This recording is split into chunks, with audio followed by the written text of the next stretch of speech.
Alo, Trà Vinh xin chào các bạn. Hôm nay thì mình chia sẻ cái món bánh chuối chiên cực kỳ giòn nè. Làm rất là nhanh luôn, mình không có cần phải ép chuối gì hết á. Bột giòn rụm và giòn xốp chứ nó không cứng. Mình để cả ngày nó vẫn giòn ngon. Phần bột này cũng dễ chiên nữa, lên màu cực đẹp. Thì mời các bạn mình cùng xem video luôn ha. Trước hết là mình dùng 50g bột mì đa dụng. Còn bên đây là 150g bột chiên giòn ha. Cùng với 100g bột gạo, loại hạt hay loại mịn gì cũng được luôn. Đường thì mình dùng khoảng 50g, thêm chút xíu muối. Rồi sẽ cho đầu tiên là 150g bột chiên giòn, 100g bột gạo nè, cho hết vào trong thau. Thêm muối vô luôn. Đường thì các bạn có thể dùng đường cát vàng hoặc đường cát trắng gì cũng được, khoảng 3 đến 4 muỗng canh. 50g bột mì đa dụng. Mình cho thêm 1 muỗng canh nước màu đường nha, cái nước màu này mình thắng. 300ml nước mình cũng cho vô luôn ha. Thì tỷ lệ 1 bột và 1 nước là nó vừa ha. Còn các bạn thích mà bột mà mình nhúng nhiều lần thì làm bột lỏng lỏng một chút. Ở đây mình làm mình nhúng 1 hoặc 2 lần là cái bột vậy nó sệt sạch vừa. Còn cái nước bột này có thể pha thêm sữa đậu nành hoặc là nước lọc hoặc là sữa tươi không đường, tùy ý ha. Cái lớp bột nó sẽ thơm mà nó giòn. Mình khuấy cho bột nó tan mịn luôn. Rồi có thời gian các bạn cứ để mình để ít nhất là nửa tiếng bột nó nở ra thì bánh chiên nó mới giòn. Rồi để qua một bên ha. Chuối xiêm chín, các bạn đừng có dùng cái chuối mà mới chín tới. Chuối chín cũng ngọt thì đừng có dùng chuối mùi quá ha. Chuối mùi các bạn chiên nó thấm dầu dữ lắm. Chuối chín mà mình thấy ăn được, không có bị chát là chiên được Lột ra hết luôn.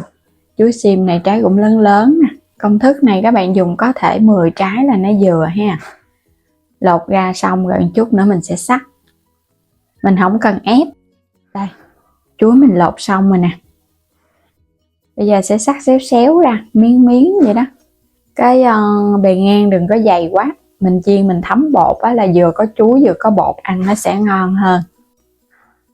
Hoặc là các bạn chẻ làm ba ra cũng được, nó theo chiều dọc mình chiên cũng ngon luôn nha. Đây mình chẻ ra như vậy nè. Hoặc là chẻ khúc tròn tròn, thấm bột chiên cũng ngon luôn. Mình làm kiểu này vừa đơn giản mà chiên ra cái miếng chuối vẫn ngon, giống như là cái kiểu chuối ép vậy đó. Không có cần phải ép thì các bạn nhúng vào trong bột nó sẽ hơi khó lấy. Bột này mình sẽ cho vô một ít mè đen, khuấy đều lên. Cho phần bột của mình nó nghỉ nửa tiếng là bắt đầu mình chiên được rồi. Cho thêm mè đen, còn không có thì bỏ qua cũng không sao nha. Phần bột này mình thấy nó giòn và giòn xốp, là làm vậy nó ngon. Chuối thì chia ra từng phần để mình cho vô, đừng có cho vô hết một lần nha. Mình chiên đến đâu thì mình cho đến đó, chứ chiên cho vô nhiều quá bột nó cũng dễ bị lỏng lắm. Đè đè nó xuống ha, cho nó thấm cái bột nước. Rồi bây giờ bắt đầu mình lấy mình chiên ha. Mỗi khi mà các bạn chiên là bắt đầu mình lấy một cái miếng bột vậy nè, là mình chiên được rồi. Dễ lắm, cho vào trong bột nó sẽ không có bị tan ra, nó không bị rã mềm giống như là chuối ép. Rồi cho dầu vào trong chảo, mình dùng cái chảo sâu lòng để cái bánh của mình nó sẽ nổi lên trên mặt. Dầu vừa sôi nóng thì các bạn mới chiên được, nó không có bị chai. Lấy cái miếng chuối hứng ở trong cái muỗng thêm chút xíu bột nước nằm ở dưới đáy nữa. Để ở mức lửa trung bình ha. Các bạn sẽ thả cái miếng chuối vô. Cứ thả lần lượt vậy đó. Bắt đầu cái miếng chuối nó sẽ nổi lên trên liền luôn, tại vì dầu đang nóng. Còn dầu mà nguội các bạn chiên nó cũng không giòn nha. Đây mình thả lên bắt đầu nó phình ra liền luôn ha. Nó nổi lên trên cái mặt rồi nè. Sẽ trở về nó cho nó đều. Wow, nhìn ngon quá ha, nó nổi phình lên liền. Để ở mức lửa trung bình, đừng có để lửa lớn quá, chuối nó chín không kịp nha. Cái miếng bột này là mình nhúng một lần thì mình thấy nó vừa bột. Chiên cho nó chín vàng. Còn các bạn thích mà cho nó nhiều hơn, cái phần bột nó bám nhiều hơn thì mình nhúng 2 lần.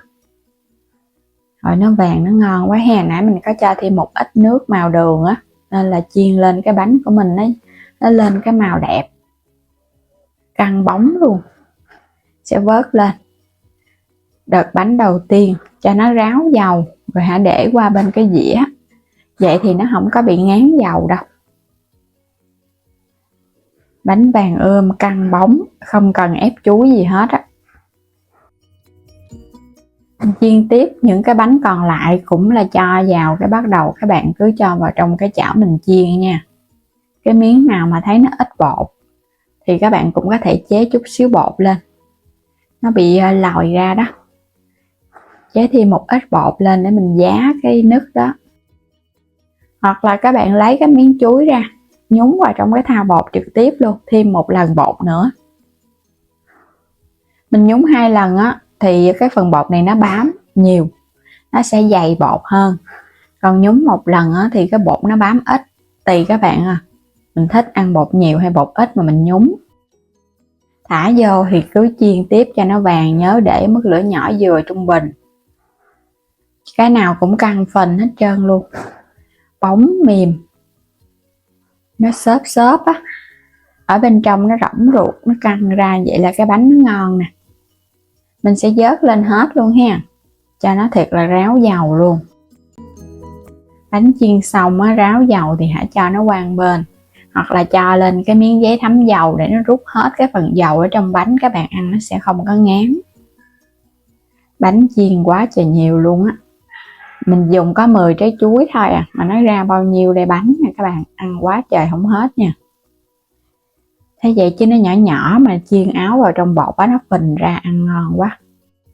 Bánh chuối chiên kiểu giản tiện, vừa đơn giản vừa nhanh gọn lẹ, không có cần phải dùng bột chuối chiên gì hết á, cái nào cũng căng phình hết nha. Thấy cái lớp bột vậy là biết bánh nó giòn rồi nè, nhưng mà nó vẫn còn nóng lắm. Mình sẽ cắt cho các bạn xem ở bên trong. Bột và chuối vậy là ăn ngon. Cách này là mình dùng có bột chiên giòn đó, nên là bánh của mình nó cũng giòn, nó giòn nhiều. Còn các bạn không dùng bột chiên giòn thì mình dùng bột gạo và bột mì, bánh cũng ngon luôn ha. Đó, cái nào cũng hấp dẫn, nhỏ nhỏ mini vậy chứ ăn nó gọn gàng, nó không ngán nữa. Ngọt đậm đà, thơm ngon. Mình để cả buổi luôn á mà bánh vẫn giòn, không có bị mềm. Và bây giờ cảm ơn các bạn đã theo dõi hết video của mình nha. Nếu chưa đăng ký kênh thì vui lòng đăng ký ủng hộ kênh Alo Trà Vinh và Alo Trà Vinh 2 của mình. Và mời các bạn bấm vào góc trái video hoặc là bấm vào ảnh kênh, chuyển đến cửa hàng, lựa chọn nhiều sản phẩm ở trong kênh mình có bán. Xem nếu mà thấy giá cả phù hợp thì mua ủng hộ mình với ha. Xin chào tạm biệt, hẹn gặp lại các bạn ở những video tiếp theo.